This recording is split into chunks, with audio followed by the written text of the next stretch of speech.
Regardez la vie des diocèses avec la Mutuelle Saint-Martin.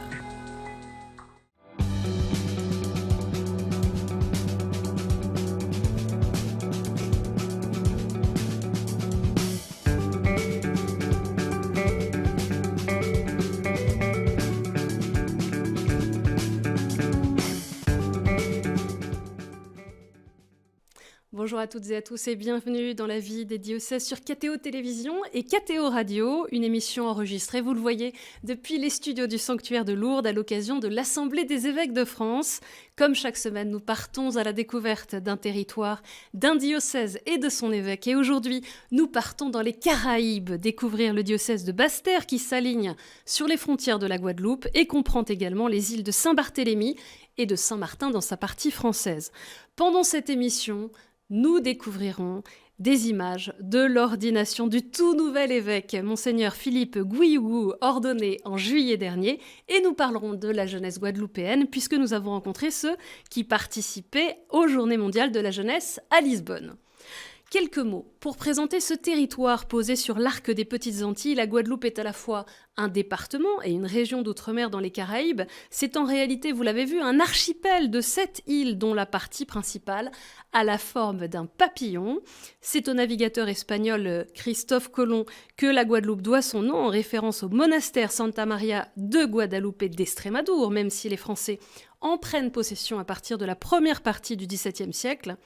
L'économie guadeloupéenne repose sur le secteur agricole dont la production de la banane et la filière canne à sucre rhum sont les principales cultures, même si ces secteurs sont en crise. On peut aussi mentionner les défis que rencontre la société, dont plus d'un tiers vit en dessous du seuil de pauvreté nationale. Et puis, grâce au tourisme notamment, les secteurs de l'hôtellerie et de la restauration rassemblent quant à eux un tiers des emplois. Pour parler du diocèse de Basse-Terre et de la Guadeloupe, je reçois aujourd'hui pour la première fois son nouvel évêque, Monseigneur Philippe Gouillougou. Bonjour Monseigneur. Bonjour Honorine. Pour compléter la présentation, je vais continuer cette présentation avec quelques chiffres du diocèse de Basse-Terre qui comprend une population de plus de 380 000 habitants avec 44 paroisses réparties en 10 doyennés, 12 établissements dans l'enseignement catholique, 72 prêtres dont 63 de moins de 75 ans. Il y a également 15 diacres permanents, 4 séminaristes actuellement et 11 communautés religieuses. Je viens, Monseigneur Philippe Gouillougou, de faire une rapide présentation du territoire dont vous avez désormais la charge, mais c'est surtout un espace en profonde mutation. Oui, en profonde mutation, puisque c'est un département, en fait, qui, aujourd'hui, une des problématiques que l'on rencontre, c'est, qui date de pas mal d'années finalement, c'est l'obligation pour certains de quitter le département pour les études. Et donc, on a depuis des années, des dizaines d'années, des décennies, des jeunes qui partent finalement du département pour poursuivre les études. Une profonde mutation qui fait qu'aujourd'hui, on a une population qui, à la fois, diminue. Donc, il y a l'enjeu à considérer, comment composer aussi avec une population qui diminue, et en même temps une population qui est composée aussi de différentes origines, de différentes personnes qui ont, au gré des années, sont arrivées sur le département.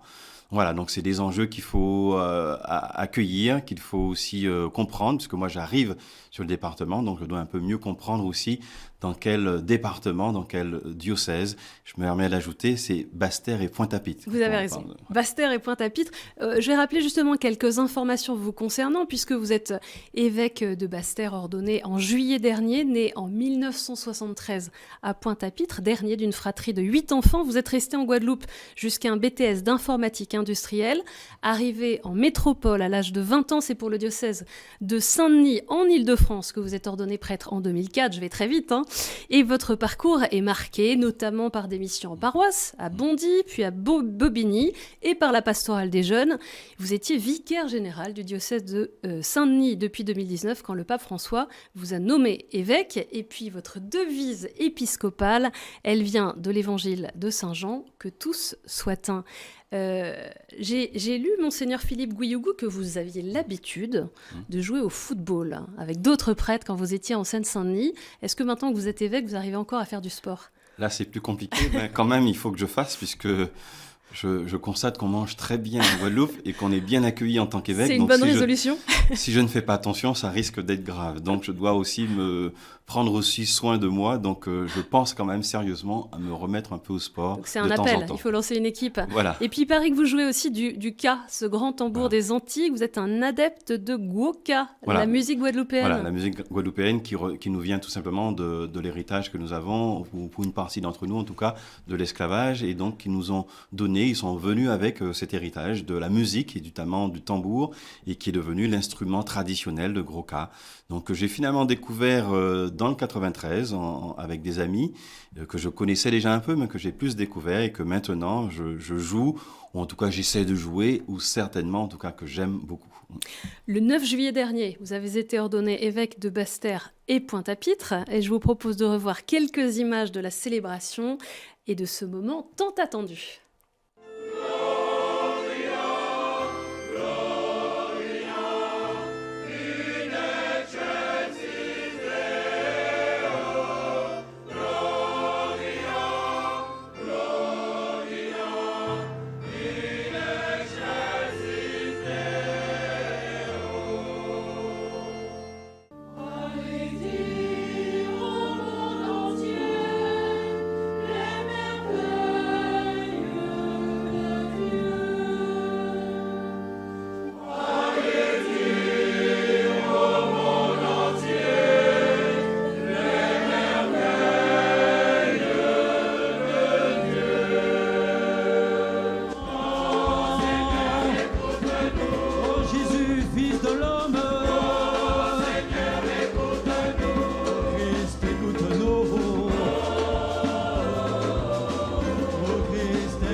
Je vous voyais sourire en voyant ces images. Oui, puisque j'ai notamment vu les images de la famille, de mes frères, ma mère. Donc, ce sont les images, forcément, c'est émouvant d'une manière ou d'une autre. Il y avait une ferveur particulière pour la Guadeloupe d'accueillir un nouvel évêque. Et ça faisait plusieurs années que la Guadeloupe attendait. Et on le voit à travers les images, c'est vraiment une église qui célèbre joyeusement, une église festive. Oui, c'est une église festive. J'ai moi-même été étonné de cette joie, et je dois l'avouer encore maintenant, puisque après l'ordination, il y a eu des fêtes patronales, il y a un certain nombre de fêtes importantes où je sillonne finalement en diocèse, et je suis vraiment encore étonné de la joie des diocésains, même finalement de chrétiens ou pas chrétiens, qui sont heureux d'avoir un nouvel évêque. Donc c'était une attente et une joie d'avoir cet évêque. Et le fait que vous soyez originaire de Guadeloupe, ça rajoute aussi peut-être quelque chose? Oui, je pense que ça rajoute quelque chose. Et puis finalement, depuis Monseigneur Cabot, c'était en 84, donc il y a quasiment 40 ans qu'il n'y a pas eu une ordination d'évêque. Il y a eu Monseigneur Yocreux, évidemment, mais qui était arrivé comme évêque. Donc, il y a toute une génération qui n'a pas assisté à une ordination. Je pense que ça a aussi beaucoup joué. Dès le mois de septembre, en fait, vous avez choisi d'adresser à tous les baptisés, les consacrés, les prêtres, religieux, religieuses et diacres, une lettre pastorale intitulée « Pour une église missionnaire, aller aux périphéries », avec un appel fort à l'unité, à avancer, à marcher ensemble. Est-ce qu'il y a une urgence missionnaire en Guadeloupe ? Oui, je pense que partout, finalement, il y a une urgence missionnaire, puisque c'est ce que nous demande le Christ, finalement, d'aller et d'annoncer cette bonne nouvelle. Et donc, si on pense à un moment donné qu'il n'y a pas cette urgence, ça risque d'être pour nous préjudiciable. Donc oui, il y a une urgence missionnaire. Il y a une urgence aussi à sortir des églises. Il y a surtout une urgence à sortir des églises, aller aux périphéries, comme je le disais, puisqu'il me semble que c'est une chose, je pense que c'est un peu fini le temps de l'église où tout le monde venait au presbytère et c'était un peu central. Certes, ça demeure, mais nous devons aussi aller vers les gens, aller vers des lieux où des personnes qui hésiteront peut-être aujourd'hui à venir à l'église ou qui ne savent même plus ce qu'est le Christ. Donc il y a une urgence qui est tout simplement d'aller vers et de rencontrer surtout. Plusieurs habitants de la Guadeloupe ont accepté de vous adresser leurs questions. Elles vont ponctuer l'émission. Et la première nous vient d'Anne-Rose, on l'écoute. Monseigneur, quelles sont les perspectives de votre nouveau programme pour aller en périphérie rechercher ceux qui sont en grande difficulté, notamment les jeunes parents éloignés de l'Église? Merci. Oui, ceux qui sont les parents, si je termine, les parents éloignés de l'Église, c'est comment tout simplement les intéresser. Si je prends l'exemple de la messe, Il y a la problématique que je pouvais rencontrer en paroisse. Quelquefois, les parents ne viennent pas parce qu'ils ont des petits-enfants et ils ne savent pas quoi faire de l'enfant, tout petit, tout bébé, qui va gêner, qui va déranger. Donc, comment on peut aussi développer une meilleure pastorale d'accueil de ses parents, de ses enfants? C'est tout simple, mais ça fait la différence et ça permet tout simplement de venir. Et puis, il y a des thèmes qui sont importants, la question de la solidarité. Moi, j'y pense et je pense que beaucoup d'hommes et de femmes sont sensibles à la dimension d'aider les autres. Donc, une église qui aide les autres, qui va vers les autres, à mon sens, demeure une église qui attire d'autres. On va maintenant parler de la jeunesse et pour ça, direction Lisbonne et les Journées mondiales de la jeunesse de cet été. Le 1er août, les jeunes Guadeloupéens partis au JMJ à Lisbonne ont participé au Temps des Français, un moment fort que notre journaliste Camille Jaïr a pu vivre avec eux. Nous sommes arrivés à Lisbonne hier, très tard, un peu fatigués. Là, on a dû se réveiller très tôt pour se rendre au rassemblement des Français. Je me sens en pleine joie, avec la présence du Seigneur. Là, on va à la rencontre des autres membres de Guadeloupe, parce que là, on n'a qu'un seul groupe, le groupe des messagers. On va rejoindre les 7 autres groupes. On est vraiment plein de solidarité, et d'émotion et de joie d'être tous ensemble là, enfin réunis. À toi, Seigneur, tu es vainqueur, ton amour est dans le cœur. Que ma bouche chante ta louange. Alors, ce que j'ai apprécié, c'est le temps de louange qui a été fait tout à l'heure là. Donc, tout le monde chantait, il y avait les drapeaux en l'air. Donc, on était quand même tous assez rassemblés et c'était dans la bonne humeur et la bonne ambiance pour louer. Avec la jeunesse chrétienne, nous pouvons témoigner au monde entier que nous sommes animés du Seigneur et que nous sommes ici pour le Seigneur pour dire que nous sommes chrétiens, chrétiens avec lui et pour lui.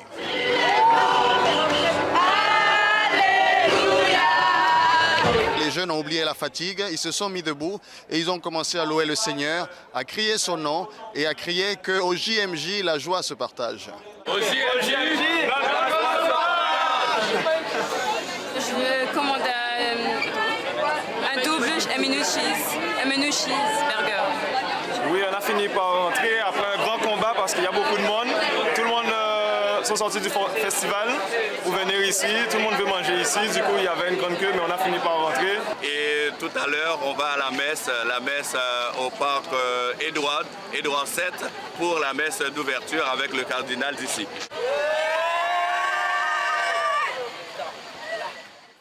Alors ça nous a replongé dans l'ambiance de cet été, ça fait du bien.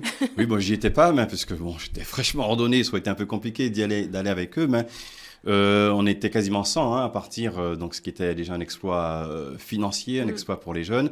Et j'ai vu des jeunes revenus heureux, des JMJ, que j'ai eu l'occasion d'ailleurs de voir et de rencontrer, de célébrer avec eux.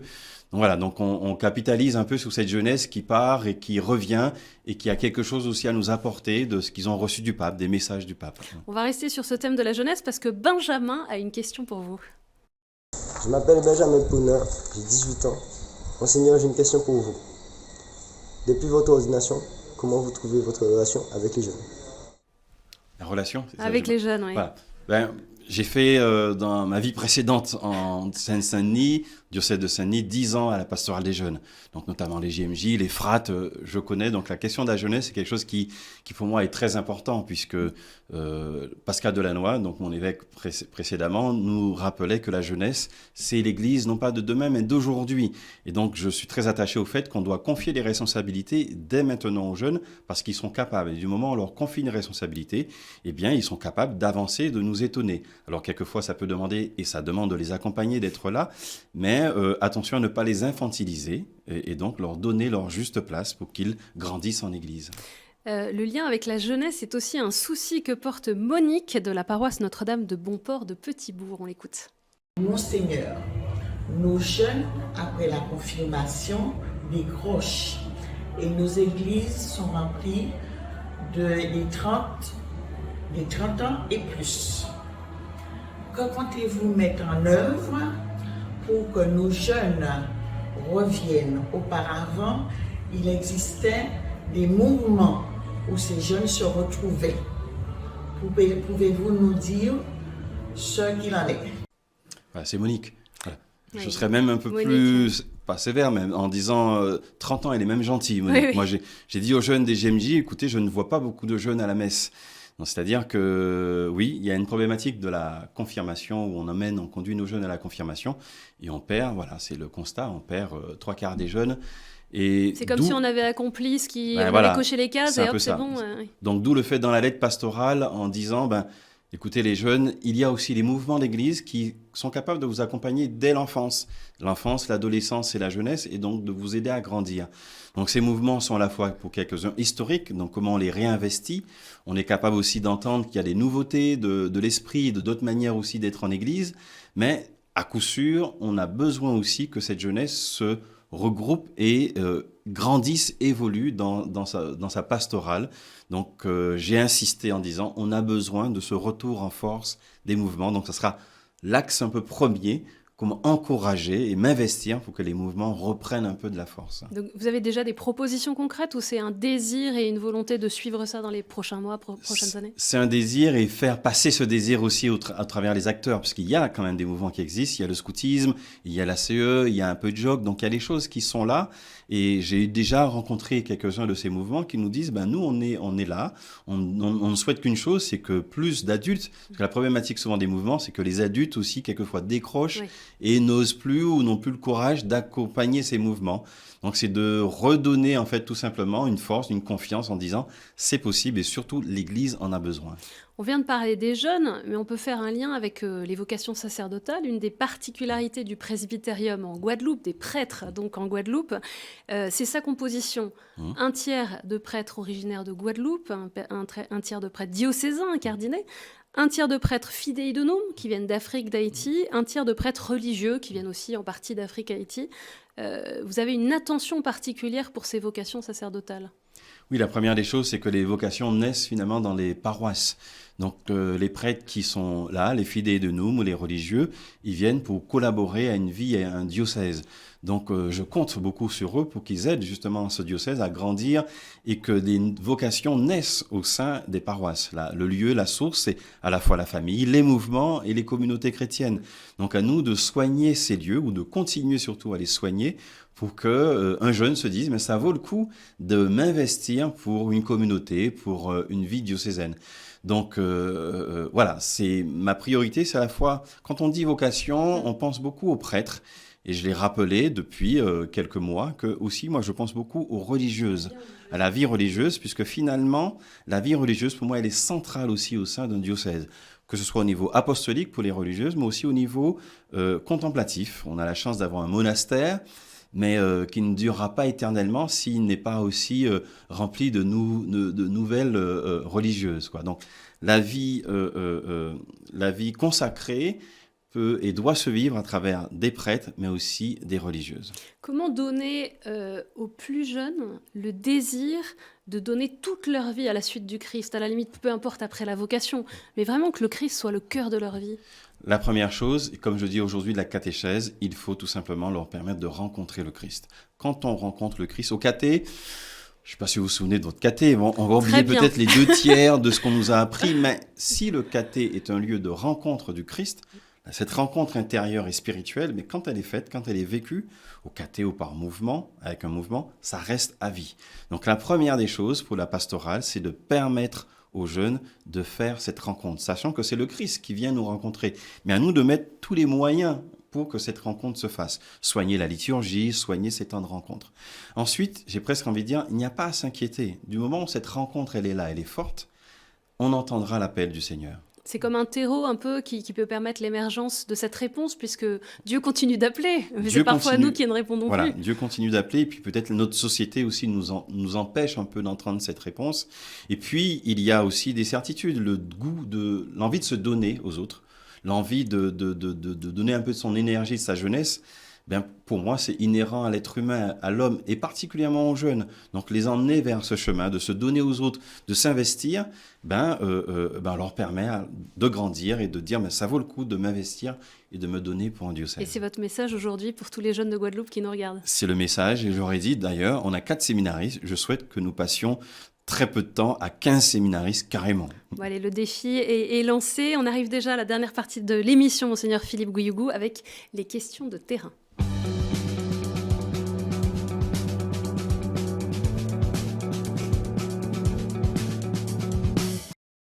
Et on écoute Samira de la paroisse Notre-Dame de Bonport à Petit-Bourg. Bonjour, je m'appelle Samira, je suis de la paroisse Notre-Dame de Bonport. Monseigneur Philo, j'ai 2 questions à vous poser. Est-ce que suivre notre cœur va à l'encontre de la volonté de Dieu? Et comment savoir qu'on est des appelés de Dieu?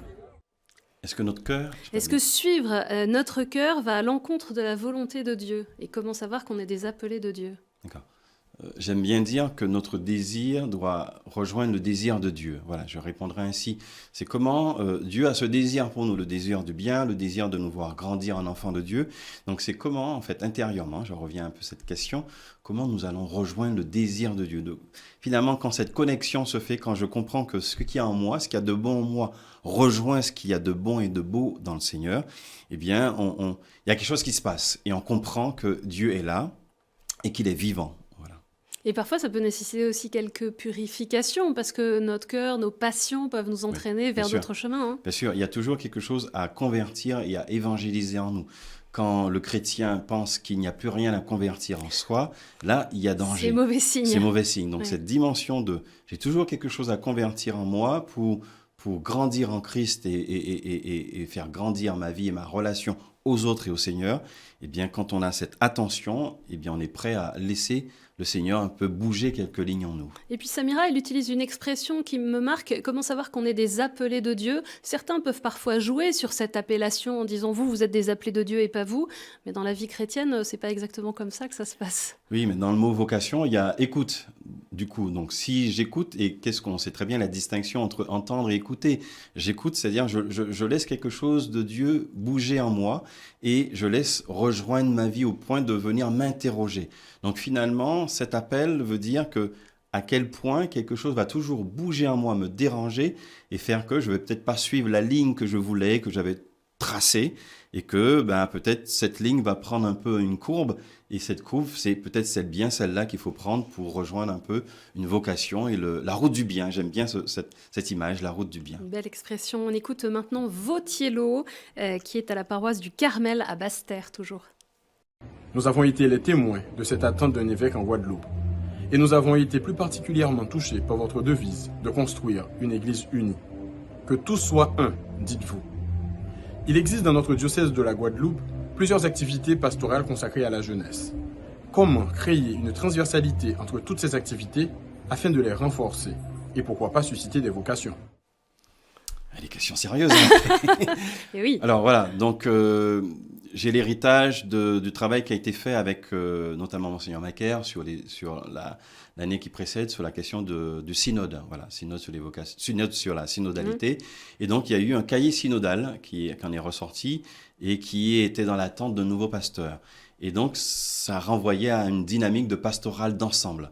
Donc, une des choses que je demande au nouveau vicaire général, c'est de continuer à travailler cette notion de pastorale d'ensemble. Puisque finalement, l'un des plus grands dangers en Église, c'est un peu ce qu'on dit la pastorale des bocaux, où on vit de très belles choses. Et ce que je découvre en tant qu'évêque, je savais déjà un petit peu en tant que vicaire général, mais en rencontrant les groupes, on voit de très très belles choses. Mais bien souvent, ces groupes ne se connaissent pas. Donc, à mon sens, pour avancer dans cette dimension de l'unité, mais d'une synergie, c'est permettre à ces différents groupes de se connaître et de voir ce qu'il y a de beau et d'intéressant chez l'autre. On a une dernière question de Kolb et Darline. Bonjour, Monseigneur Yougou. Kolb et Darline, couple de chrétiens guadeloupéens et caribéens. Voici notre question. Sur cette terre de la Guadeloupe et dans la grande région Caraïbe marquée par l'histoire, comment libérer l'homme et le mettre debout? Merci, Monseigneur. Comment libérer l'homme? C'est une question qui durera tout le temps et à laquelle on est confronté. Ça me renvoie à la notion à la fois de la liberté, puisque Dieu nous aime et il nous aime à un tel point qu'il nous crée libres. C'est-à-dire qu'il ne nous crée pas avec des chaînes. Donc la liberté de Dieu vis-à-vis de nous, c'est une preuve d'amour. Donc libérer l'homme, c'est que l'homme comprenne que son destin, c'est sa vocation, c'est d'aimer Dieu d'abord. tu aimeras le Seigneur ton Dieu comme toi-même, et puis d'aimer son prochain. Donc quand on arrive à relier ces deux aspects, il y a quelque chose qui se libère en nous. Il y a quelque chose qui fait qu'on considère l'autre comme notre alter ego, et c'est très juste dans notre société antillaise aussi, qui est issue aussi de plusieurs peuples. Donc d'où ma devise, que tous soient un, c'est de dire que ça dépasse la vie d'église, simplement, c'est cette unité dans une société.